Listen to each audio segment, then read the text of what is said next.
Cuba, un estado fallido y en crisis humanitaria. ¿Cómo están amigos? Bienvenidos a Noticias Importantes. Esperamos sus opiniones en los comentarios. Comenzamos.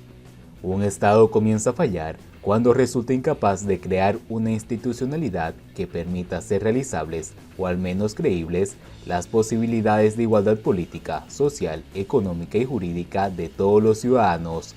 Desde hace varias semanas circula en redes sociales la afirmación de que Cuba es un estado fallido. Unido a ese mal tan enraizado entre nosotros los cubanos, que es el afán de protagonismo, no han faltado las reclamaciones de paternidad por la idea. Me asombra cómo algunos pueden atribuirle presuntos visos de originalidad a lo que es tan obvio, porque Cuba es un estado fallido desde hace más de 60 años, aunque la endeblez de esta estructura se haya hecho más visible en las actuales circunstancias.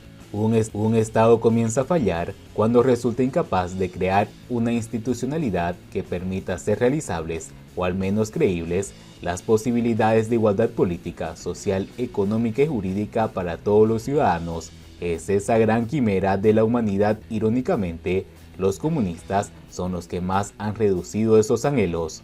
En lo único que el Estado cubano continúa funcionando correctamente es en la represión a todo disenso, en permitir a quienes detentan el poder que continúen esquilmando las arcas del pueblo y en hacer acepción de personas en cuanto a la aplicación de la ley.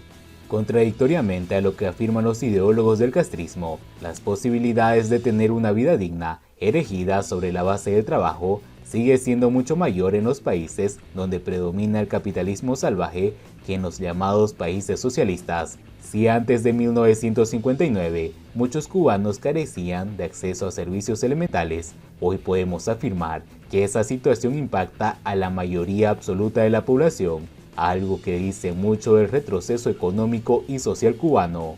Usar la historia anterior a 1959 como un punto de referencia para compararla con el castrismo ha sido uno de los pilares retóricos más socorridos por la dictadura y continúa haciéndolo como si no hubiera transcurrido más de 63 años. En ese periodo, varios países de Asia y América, mucho más atrasados que Cuba en 1959, han alcanzado un notorio desarrollo económico. Hoy nuestro país se encuentra entre los más pobres del mundo. Con el derrumbe de la Unión Soviética y luego de 3 décadas de éxito que no fueron consecuencia de un desarrollo económico real, sino fruto del subsidio soviético, la vitrina revolucionaria latinoamericana y tercermundista que presuntamente era Cuba se empañó notoriamente. Después vinieron las rajaduras y los añicos. Fidel Castro creó la frase periodo especial en tiempos de paz para no usar la palabra crisis, la misma que en tanto había utilizado para criticar a las democracias capitalistas.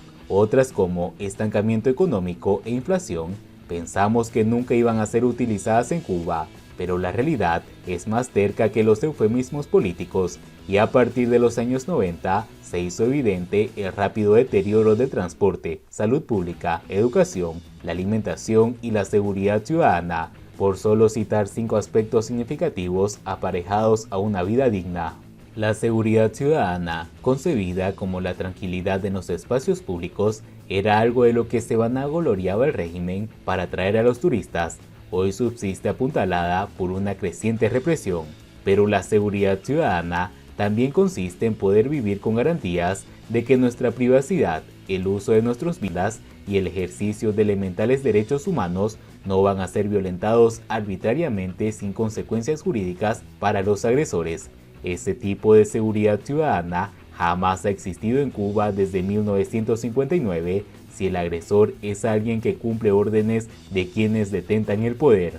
Si a lo que hemos expuesto se suma la carencia de medicamentos y el problema de vivienda, que Fidel Castro prometió resolver en unos cuantos años apenas triunfara la revolución, los apagones y sobre todo el éxodo interminable que desde 1990 hasta hoy seguramente sobrepasa el 1.000.000 de cubanos, es obvio que calificar a Cuba no es una brillantez intelectual.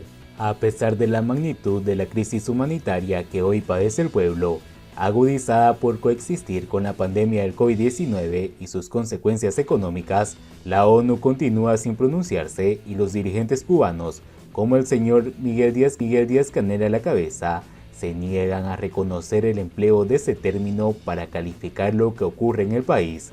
En medio de tanta desesperanza, no faltan los que claman por una intervención humanitaria que ponga fin a todos los padecimientos y saque del poder a quienes lo ejercen de forma antidemocrática desde 1959.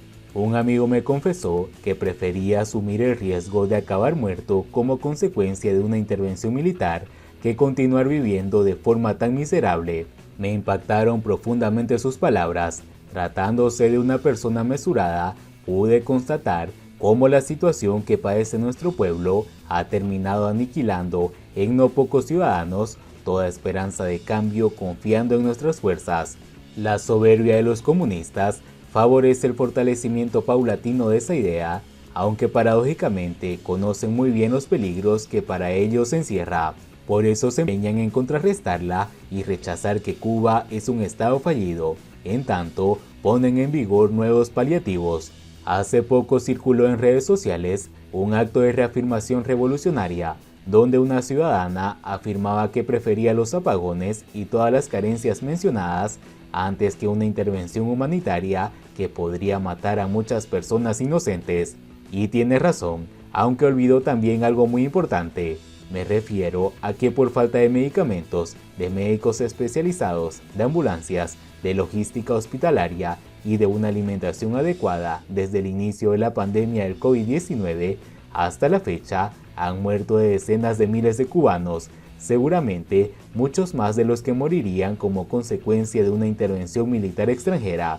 La responsabilidad por esas muertes es única y exclusivamente de la dictadura. Siguiendo con las noticias, nadie se salva del apagón.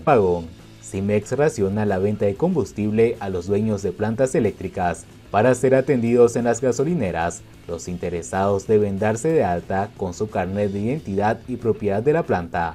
La Asamblea Municipal del Poder Popular de Pinar del Río informó que a partir del sábado 20 de agosto quedará racionada la venta de gasolina para los propietarios de plantas eléctricas, una solución a las que solo algunos hogares cubanos recurren para aliviar los interminables apagones que afectan a todo el país. De acuerdo con la nota del gobierno, esta medida fue emitida por la corporación Cimex, perteneciente al conglomerado militar Gaesa, que administra la mayoría de las gasolineras de la isla. En lo adelante, dice la nota, a los propietarios de plantas eléctricas solo se les autorizará la venta de 10 litros de combustible, gasolina, cuando esté en existencia en Cupet. Aparte de ello, para conseguir ser atendido en las gasolineras, los interesados deben darse de alta en las oficinas territoriales del Ministerio de Economía y Planificación, presentando allí el carnet de identidad y la propiedad de la planta eléctrica. La corporación Cimex no ha publicado la normativa difundida por el gobierno de Pinar del Río en sus sitios oficiales. A la grave crisis de producción eléctrica que viven los cubanos desde el mes de junio, ahora se suma la escasez de combustible que provoca largas colas frente a las gasolineras cada vez que éstas son abastecidas.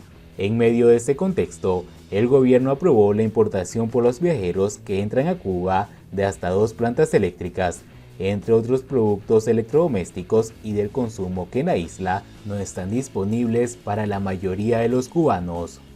Y bien amigos, así vamos terminando las noticias importantes del día de hoy. Por favor, nos ayudarían mucho compartiendo las noticias y así poder informar a muchas más personas de la verdadera realidad en Cuba. Patria y vida mis hermanos, nos vemos en el siguiente.